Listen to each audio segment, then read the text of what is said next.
America's very much about made in America, you know. I've had people say to me, do you guys have like, I'm not joking, I'm not embellishing. Do you guys have toilets in your houses in Australia? You know, do you build the same? Like they don't think.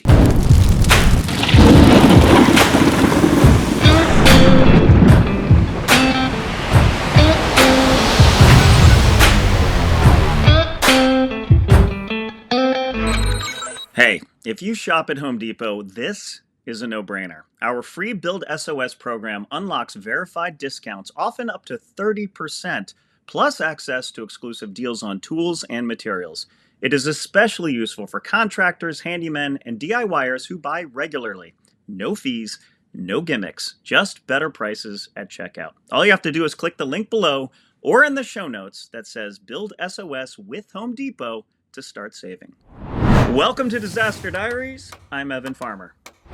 We talk a lot about destruction on our podcast. That's kind of our whole thing. But today, we're going to switch it up and talk about building. And we're going to learn how one company in Australia is doing things differently. So differently, in fact, that today's guest, Mick Faber, has me rethinking everything about my own rebuild. I like what we're doing here because we're coming at it from the angle of bringing in you, a professional who is on the front end of trying to help people prevent the disaster from happening in the first place through building technologies, more resilient planning, that sort of thing. Am I in the pocket there? Yeah, absolutely. I mean, we don't necessarily focus on that, but what as a DNA of our business, but it's more and more of what we do. But I think it applies, you know, everywhere. You know, my message to people is that if you've got to rebuild, you got to go through you go through a disaster, rebuild efficiently and for upgrade. You shouldn't have to be upgrade's not the right terminology, but build a home that's efficient and sustainable and better for the environment.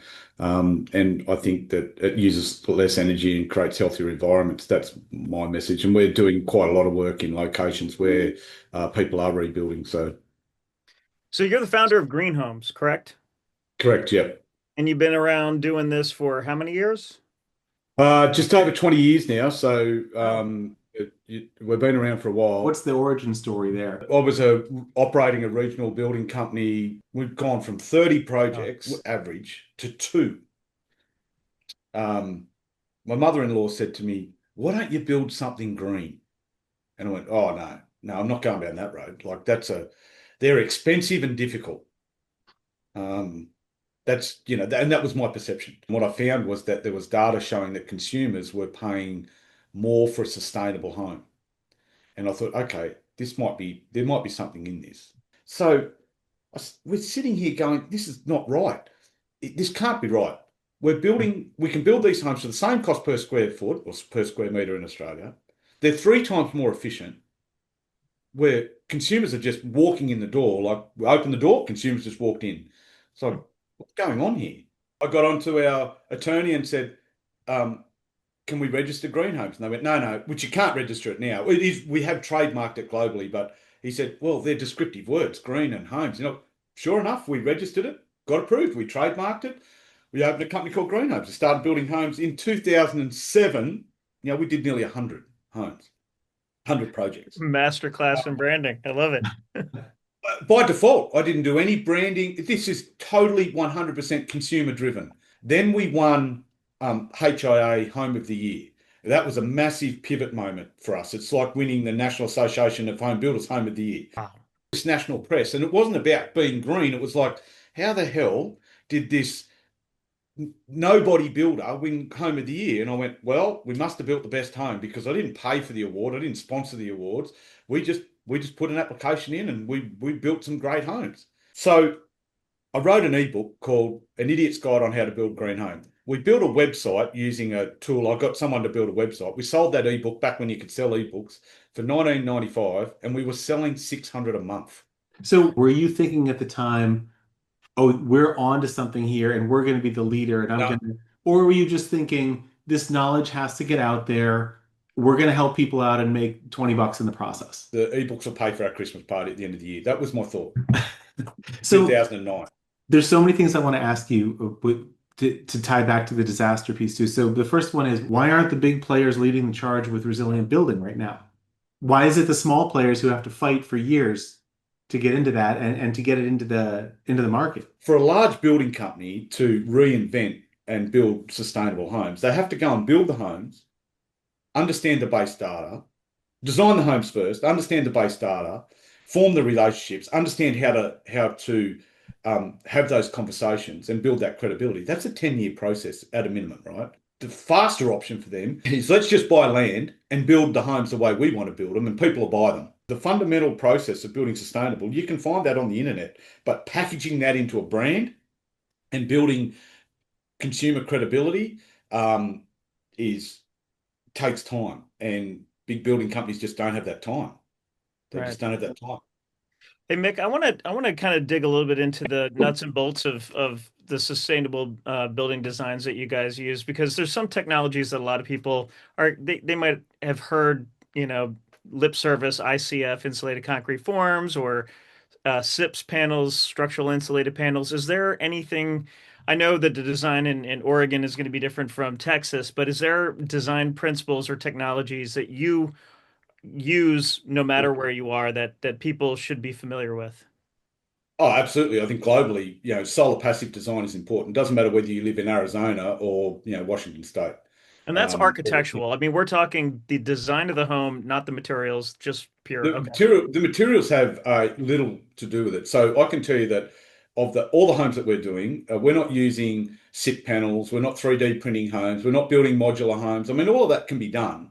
We're building homes traditionally. All of the manufacturers in the world today are on a sustainable journey. Some more than others. Some have got recycled water in their manufacturing plant, and some have got sustainable products that are ticking the boxes. The objective for us of building a sustainable home is making sure that the home fundamentally reduces its energy use. Now, the energy use that we're seeing across our projects, and we've got live data from multiple projects globally, at a baseline, our homes, our designs and our homes are delivering a 72% on average decrease in energy use to normal data. So then if we've got that other 30% or other 28% of energy, if we supplement that with a solar battery and solar system, and it can be a small system. On average, our upgrade systems are just 6.6 kilowatts, which is a pretty small system. That home is energy neutral, effectively off the grid. No carbon, no carbon emissions from that home in operation. It's that simple. In Australia, your major disaster category, I believe, is wildfires, right? Um, Correct. what, if anything, do you do acknowledging that threat? First message is when we do a rebuild, if we're doing a rebuild, let's do it sustainably and make sure the home's efficient and uses less energy. We do use products. We are using, concrete wall products and products that are highly resistant to wildfires. What's interesting is it was perceived by many people, many councils and architects and developers that BAL 30, BAL 35, BAL 40 homes, so highly, in flame zone areas, can't be sustainable. What misconception? What did policymakers or government officials get wrong about that? They're idiots. They don't understand. Well, look, I could give you a heap of examples. Let's just cut straight. They're idiots. They don't know. It's funny, but it's also disheartening that these people all over the globe are potentially the people who are also um, preventing the innovation. Here's the thing. We stopped trying to educate the planners and the policymakers. It's just a waste of time. We are global leaders in understanding how to build, design, and deliver sustainable homes. And I can tell you that it can be done anywhere, regardless of the location, the flame zone. We know that we can build sustainability homes in Tornado Alley. Those conditions and codes have no bearing of the effect on how well we can build those homes. And I think that when we look at the affordability of living in those homes, so we talk about the affordability of the energy costs or utility costs, and then the health benefits. So there's a movement on about healthy homes and healthy spaces. Well, that only comes from building sustainably. There are 100 million homes in the US that have got another 30 to 50 years of life that are completely inefficient and not healthy. Those homes need to be upgraded. There's no contractors that'll do it. Everyone just goes, oh, it's too hard. One of the things that we do at Build SOS is we are constantly drumming that drum to our contractor base of you can build resilient communities and you can build your business at the same time. These aren't mutually exclusive things. Something that's really uh, catapulted us here in Australia is insurance companies have gone, we want our asset that we're insuring to be sustainable. Mm. We want it to be low energy. We want it to be a higher value asset. Do the insurance companies pass it on to the consumer? So is my insurance premium going to be lower if it's a green home? Here it is. Okay. And I believe that that will happen there, right? So and I look it's I've always thought that America led the way and everyone else followed. I can tell you in this particular space, America's 10 years behind everyone else, but they're catching up fast. How would you advise that we take the successes that you have had in the sustainable building market and apply them to the resilient world? The main point is removing the hurdles, the invisible hurdles that a building industry has created, where the contractors and the industry is going, oh no, it's too expensive. All we're focused on now is getting you back into a home, rebuilding your home. I don't want to overcomplicate it by making it sustainable, right? That's the thinking. Well, the actual reality is that the sustainability piece doesn't complicate it anymore because it's not that hard. I'll say something else. One of the challenges that we need to eliminate, I'm going to say it here for all of the listeners, is that when you think about affordability and living in a home and lowering your energy utility cost to, a third or 20% or zero, most people think, oh yeah, but it costs a lot on the front end. I spend an extra 40 or 50,000 on the front end to get that. It doesn't add up. That's not true. That is misleading. It's false information. This is perfect timing because I actually am about to build and I am going to halt everything that I'm doing because I too have fallen into that area of misinformation because I assumed if I put in, an extra $100,000, I could get this net zero home. And, I'm like, well, for me, it just doesn't pencil out at the moment. But if it's not true, So and just to jump in there, Evan, what people they think to create that they have to upgrade all these systems and sure that costs money, but you can achieve it just by choosing the right design, the right orientation, following the right principles of construction, fundamental stuff. You can achieve it. we, Absolutely. we have wildfires and hurricanes that wipe out entire communities, and what better way to come back than to not have utility bills, to live in a healthy home, to build it, 100%. more resilient. So we'll look forward to partnering with you in then in the future. And Absolutely. I got to get your to Tennessee. We'll have to beep that out, but Yep. Evan, you've got my email. Let's work out how we can make it happen so you can get a sustainable home. And Andy, assuming we're at the end of the podcast, great to catch up with you. Yes. And it'd be great to work out how SOS and Green Homes, GH Builders can work together on changing the industry. I've got lots of ideas. I'm sure we'll talk more after offline. Yeah, great. All well, you right. get to Thanks go so get a much, Mick. coffee, and we get to go to sleep. So Yeah, you guys knock off for the day. I've got a full day in front of me. So good on you. Thank you so much, yeah, good Mick. It's luck, been guys. great. Thanks. Talk soon. All right. Bye. Cheers. Well, that was something. Whoa, that blew my mind, man. I 100% have fallen victim to this notion that you gotta, spend more to save more down the, and that there's even terminology to it's like it's a 20-year payback or that's a 15-year payback. And are you really going to live in your house for 10 to 15?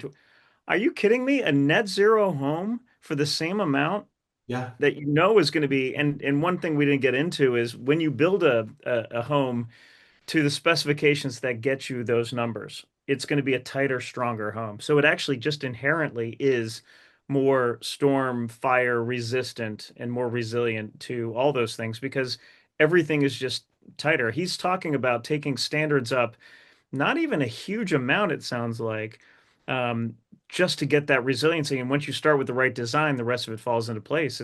I mean, my brain is exploding right now. He's fighting the same fight that we're fighting in Build SOS. It's a different flavor, but it's the exact same thing. And it was just amazing to hear from him how he said he fell backwards into this amazing situation. And for 20 years, he's taken it and run with it. And every time he turns around to a new market, he's like, where's my competition? Why isn't somebody doing this yet? I mean, it's amazing.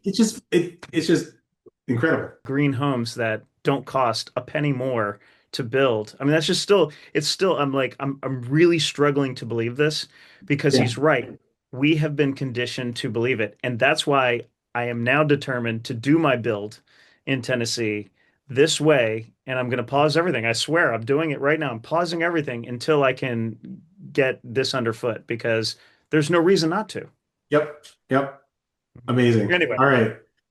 Well, thanks. Late night, Yep. time to go to bed. Almost midnight. I'll see you later.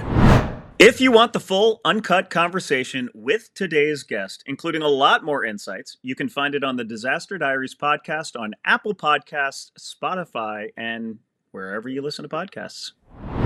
Hey there, just a reminder that this podcast is for educational and entertainment purposes only. It is not legal, financial, or insurance advice. Disaster Diaries and BuildSOS do not endorse any specific products, services, methods, or guest viewpoints discussed here. So, please always consult qualified professionals for decisions related to disaster preparedness, construction, or insurance.